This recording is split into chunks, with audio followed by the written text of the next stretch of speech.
When I introduce myself in front of various groups, I usually say I'm an expert in corporate and securities law and moral behavior, at which point people have a tendency to start giggling. And I want to try and convince you that the two are not as unrelated as they may seem, to the point where finally I found myself defending this proposition so often that I thought, you know what I'm just going to do? I'm going to write a book. And that's what I did, and this is the book. It's a book that takes conscience seriously as a real empirical phenomenon and as an economic phenomenon. And what I want to talk about today is a narrow part of the book, but it's the part that addresses the question of what effect does capitalism have on human behavior? And a particular kind of behavior that I'm interested in. So I was very pleased to have part of the title of this panel be human capital, because it allows me to fit into what might otherwise seem, take a topic that might otherwise seem unrelated to the panel and connect it up by saying, what I'd like to talk about is the possibility that there is a form of human capital that we collectively have not paid as much attention to as it deserves. And that is the stock of human capital reflected in our capacity to act prosocially. My concern is that this form of human capital is being eroded. It's being diminished. It's a loss we're suffering, and we're not aware of it, and it's going to have a consequence because it's an essential input into growth and prosperity. All right, so one of the first problems I ran into when I ran around talking about prosociality and conscience was that I spend a lot of time with people who do corporate law and law and economics, and they didn't believe that conscience existed. And I had a real hard time convincing them. Now, I had the feeling immediately upon entering this room that I am dealing with a relatively pro-social audience, and that you're not going to be hard to convince that people are capable of caring about something other than themselves. But you would be surprised how hard a time you might have when you step outside these doors and outside Santa Cruz, convincing people in much of the rest of the country that human beings are capable of, and indeed may even get some joy out of, some return from acting prosocially, acting cooperatively, nicely, trustworthily, altruistically. And I began to realize that one of the reasons why I had great difficulty convincing so many of my corporate and economics colleagues that this was a phenomenon worth paying attention to was that they literally didn't see it. So one of the chapters in the book is called Blind to Goodness, Why We Don't See Conscience, because what I became aware of was that literally we have a lot of psychological biases and elements of our culture that make it hard for us to see that people can be good. So I'm going to give you an example. So here is a photo of a homeless person passed out in a snowbank with a sign that says, "Anything helps, Happy New Year's, God bless." He's got his backpack next to him, and he appears to be totally abandoned. What is it that you see when you look at this picture? What do you think? Most people think something along the lines of, oh, what a horrible world we live in, how heartless everyone is being, how selfish. I look at that now and I say, oh my goodness, how remarkably unselfish the people in this city are. No one has stolen this man's backpack. But I bet you didn't see that when you looked at this picture. Here's another picture. This is New Orleans in the wake of Hurricane Katrina.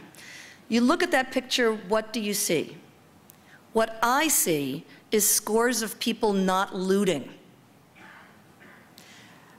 And one of the most interesting things about Hurricane Katrina was, what did we see? We saw several dozen people looting. What didn't we see as external observers? Hundreds of thousands of New Orleans residents who were not looting and taking advantage of the situation. And in this chapter, I talk about how one of the many reasons why we don't see goodness and prosociality is so much of it takes the form of what I call passive altruism. We notice when people give away money, or when Bill Gates gives away half of his fortune, because that's fairly unusual. What we don't notice is the constant acts of what a layman might call ethics, ethical restraint from taking advantage of other people, that are characteristic of most developed societies, including our own. One of the most lovely sights I saw walking through here is in the student cafeteria. Did you notice there's a shelf where students can leave their backpacks and purses? And I saw a whole huge line of backpacks and purses, presumably containing wallets, computers, other valuable items, left on the shelf. in an implicit trust in the prosociality of your fellow students. And I thought, that's a wonderful thing, that's worth studying. And by the way, you know how I thought that's a wonderful thing and that's worth studying? I joined a corporate board of directors and started observing the business world regularly. And what I saw within corporations was a remarkable series of instances that are the functional equivalent of people leaving their backpacks on the shelf. So once I got out of pure academia and got into the corporate world, I began to realize, you know, these people are really nice. They may not be really nice to people outside their corporation, but they are surprisingly nice to the people within it and the people they're doing business with. And by the way, that seems to make them pretty successful. So one last piece of evidence I like to trot out for those who doubt that conscience exists is this. You know how Eskimos are supposedly have 30 words for snow? Well, this is the English language, and I could have got up to 30, except I couldn't fit them on the page. When you have a phenomenon that attracts that much attention in the language, there's something going on. This is what's going on. I use the word conscience in this book because I am trying to expand the conversation beyond academics, although the book is certainly written for academics as well, and contains an extensive survey of the evidence of conscience from experimental psychology, evolutionary theory, life sciences, developmental psychology. But conscience is a very vague word, and so I want to define it a little bit more carefully before I go on. I'm really talking about a phenomenon that social scientists are finally coalescing in calling unselfish prosocial behavior. And there were a lot of fights in the academy over whether we should call it other regarding preferences or social preferences, but we seem to be converging on unselfish prosocial behavior, and especially prosocial behavior as a label for to label the following phenomenon. People sacrificing their material welfare because somehow their sacrifice benefits other people or allows them to follow an ethical rule. That's what I'm calling conscience. And there are three important elements to unselfish prosocial behavior. One is, it is indeed unselfish. It requires you to make a material sacrifice. You're either giving away money or you're leaving money on the table that you could take. You know, you could have shaken down the kindergartner for his lunch money, but you didn't, right? The next thing is that I'm describing behavior that's prosocial, meaning it not only requires a sacrifice on the part of the prosocial actor, but that sacrifice produces a material benefit to someone else. And here it's very important to emphasize that you can have selfish prosocial behavior. Someone was asking at the conference, is there such a thing as good greed and bad greed? And I said, absolutely. Good greed is what motivates you to do something that makes someone better off. So if I have appendicitis, I think greed is great if I can convince my surgeon to come in over the weekend and leave the golf course to remove my infected appendix. I am by no means saying that greed is always bad. Sometimes greed is extremely prosocial, and that's indeed Adam Smith's basic point in his parable of the invisible hand. But greed is not always prosocial.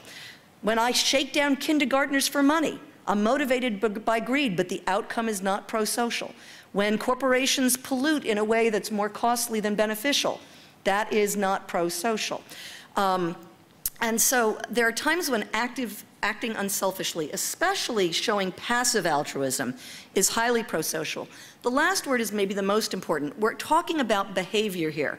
And so I'm just going to give you a little background. If you run into people who insist that people are always selfish, make sure you explain to them you're not talking about feelings. People often do unselfish things because internally it feels like they're serving their own welfare. They feel better by giving away money. They feel better by acting ethically. They feel better when they don't shake down kindergartners. But from someone who is a pragmatist who's interested in law and policy, I don't care why you are not lying, not cheating, not stealing, and not ruthlessly running over the interests of others. I don't care if you get a warm glow. In fact, evolutionary biology teaches you probably have evolved a warm glow, just as we've evolved to enjoy sex, right? We don't enjoy sex because sex is good. We enjoy sex because procreation is good from an evolutionary perspective. If you read the evolutionary theory on biology, on prosociality, and I've got a chapter on that too, it's fascinating, because what it suggests is we should, as social animals, evolve internal reward systems for acting prosocially. But This reality has been completely forgotten in most discussions of economics and capitalism, which are characterized by a model of human behavior that completely leaves out the capacity to act prosocially, and instead can be summarized in these 4 words. People respond to incentives. I would be the last person to say that people don't respond to incentives. My point is they respond to other things as well, and those other things are worth paying attention to. And just to emphasize this point a little bit, I also need to point out that when economists talk about incentives, they are talking about material incentives, material goods that have a market value. They're talking about this bag of money. Don't let an economist fool you when they start saying things like, oh no, the desire to act ethically could give me an incentive to not break the law. And my love for my child could give me incentive to get her vaccinated. And my love for humanity could give me incentive to want to improve the capitalist system. When they do that, they're cheating. And I got official approval from my colleague Harold Demsetz to tell you, yes, Harold Demsetz, the famous economist, says economists who do this cheat. Here's a cheating example. I love this book, Spousonomics, which will tell you that if you want your spouse to behave, you have to use incentives like love, fidelity, and a willingness to abstain from nagging. The problem is, when you take this approach to economics, you've just redefined incentives as motivations, and you've made economics a tautology. You say people respond to incentives, and incentives are defined as anything people respond to. And I love economics, and I don't want to see sloppy economists turn it into a tautology. So I'm going to stick to the idea that people respond to the chance to make themselves materially better off, but I also want to explore the empirical reality that they respond to every other things as well. And it is an empirical reality, and we know it because starting in 1950, with the first prisoner's dilemma experiments ever run at the Rand Corporation, which were run between another one of my favorite colleagues, Armin Alchian, and a mathematician, we have known that even though Homo economicus would always defect in a prisoner's dilemma, real people don't. Prosociality has been studied in the lab. We know it exists, we know it's real, and this is the other really neat thing we know about it. It's manipulable. Social scientists in the lab have created these experimental situations called social dilemmas, which are essentially just prisoners' dilemmas where people have to choose between maximizing their own material wealth and making a sacrifice that would benefit the material wealth of the other people in the group. And what we find is a very interesting phenomenon. You can get rates of cooperation of prosocial behavior as low as 5%, but you can get rates as high as 97%. 100% in some experiments among very small numbers of people. When you get the N up, there's always a small percentage who defect. We'll talk about them in a few minutes. But rather than people being always selfish, which would predict a 0% cooperation rate, what we see is a strong tendency to prosociality, but it seems to come and go. Just like in Dr. Jekyll and Mr. Hyde, the prosociality of the protagonist came and went. The Jekyll-Hyde syndrome is a reality of human behavior. It is so deeply ingrained that now some behavioral scientists are running brain scans on people, and they find that we use different parts of the brain to make prosocial decisions than we use to make purely selfish decisions. We are routinely shifting back and forth between these 2 modes of behavior. At the bar mitzvah or the wedding reception, I'm prosocial. Picking a stock portfolio or buying a used car, I'm completely selfish. We change, and that gives rise to the question, what makes us change? If you really want to know, read my book, but I'll give you a quick hint. What causes the switch? First of all, it's not demographics. Race, gender, national background, religion, all very weak and squirrely, unpredictable effects. The only demographic variable that has a rather rational and predictable effect seems to be age. You are nicer as you get older.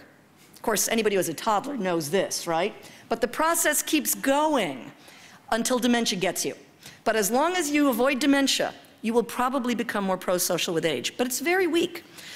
Culture matters, and by culture, what I mean is your life's experiences, the habits of living that you develop in your particular background. So there's a wonderful experiment by a consortium of anthropologists who went to various non-Western, non-market economies across the world, the Lamalera whale hunters of Indonesia, the Torgud nomads of Mongolia, and they had them play these social dilemmas. And what they found was that the degree of prosociality in the group was determined most strongly by how often people in economic production had to cooperate with each other. Turns out Lamalera whale hunters have to cooperate a lot.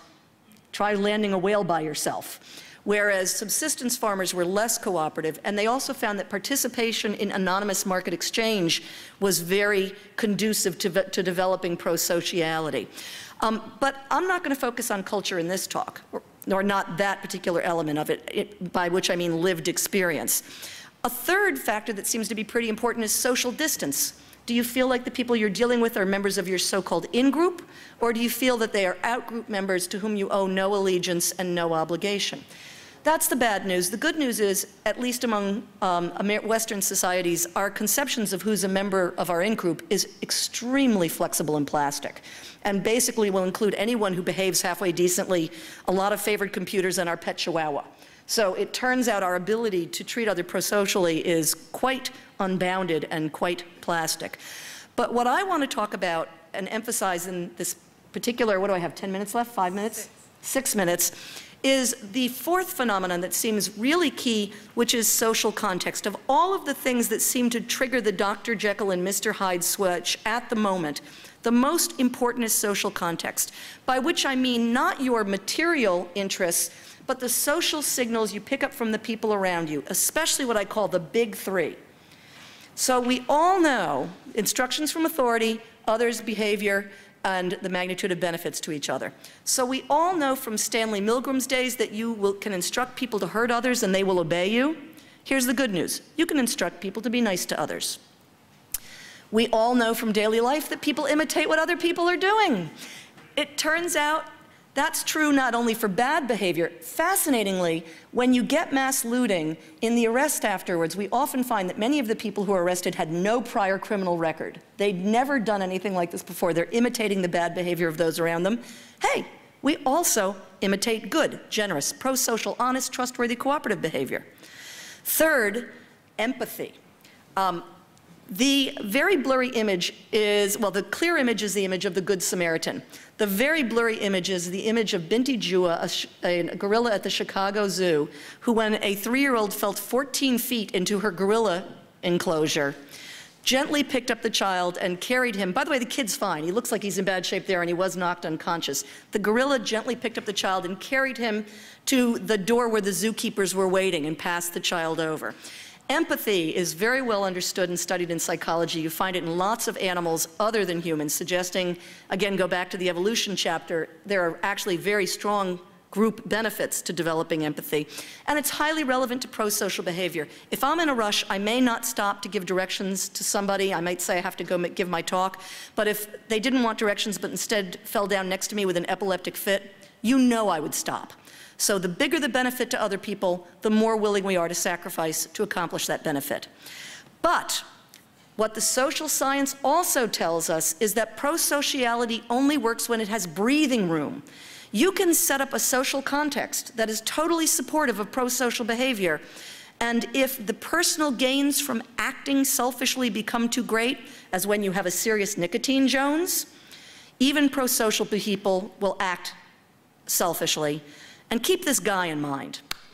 There turns out to be a percentage of the population, we call them psychopaths or sociopaths, who consistently always act selfishly in games and otherwise.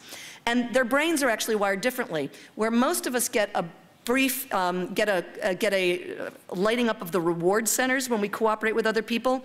Psychopaths get a lighting up of their brain reward centers where they're screwing other people. So if you want to, I'm happy to talk about Homo economicus, but he's a very small minority. All right, but what do we get from this story? What we get is that the teaching of economics in general and the rational actor model in particular, by which we mean the rational selfish actor, is likely to be a self-fulfilling prophecy once we take account of prosociality. Because when you tell someone that greed is good, what are you telling them? You're telling them that respected authority gives them permission to be greedy, not just when it's pro-social, but in all contexts. You're telling them that other people are likely to be selfish and never pro-social. You're telling them that greed always benefits other people, as opposed to delivering the far more realistic message that greed sometimes benefits other people and sometimes hurts other people. And what's worse, if you allow your emphasis on greed to drive you to the conclusion that the only way to motivate people is to give them enormous financial incentives, you've now also created enormous temptations that are going to discourage people who are otherwise pro-social from acting socially. George Washington put it very well when he said, "Few men have the honor to withstand the highest bidder." And unfortunately, some material incentives create enormous temptations to abandon honor. And why should we care? This is why we should care. In theory, it's easy to understand, and even Kenneth Arrow said it, that trust, cooperation, pro-social behavior actually can be highly economically efficient because you don't have to waste resources protecting yourself from others' depredations. You can do business more easily and more quickly without a bunch of lawyers and an inch-thick contract. Prosociality actually can lead to growth and prosperity and peace. And here is some of the evidence. This is a chart that was pulled together about 10 years ago by Paul Zak and Stephen Knack, two of my favorite econometricians. And the vertical axis is relative income growth in the country, and the horizontal axis is the differences among countries in how their population answered the following question: do you think you can trust people? And what we see is the countries who are over on this side, where a high percentage of the population, and it's like 70% in Norway, answers the question, can you trust people? The answer is yes, you can trust people. They also have higher, measurably higher growth rates. The countries that are poor in trust, I would say poor in pro-sociality, Philippines and the Peru, have very the Philippines and Peru have very low relative growth rates. Now, this is a correlation, not a causation. But I can quote you plenty of other studies that find this kind of correlation, correlations between trust and investment, correlation between the percentage of people who return lost property and economic growth, correlations between how trustworthy you view people from another nation and the rates of trade between your nation and that nation. This correlation between pro-sociality in the right circumstances and growth crops up over and over. And if pro-sociality is in fact harmed by always emphasizing the power of greed, then we're doing ourselves a disservice, not only psychologically, because it turns out pro-sociality is also correlated with happiness, but we may be doing ourselves a disservice economically. So I'm going to finish early. Thank you so much.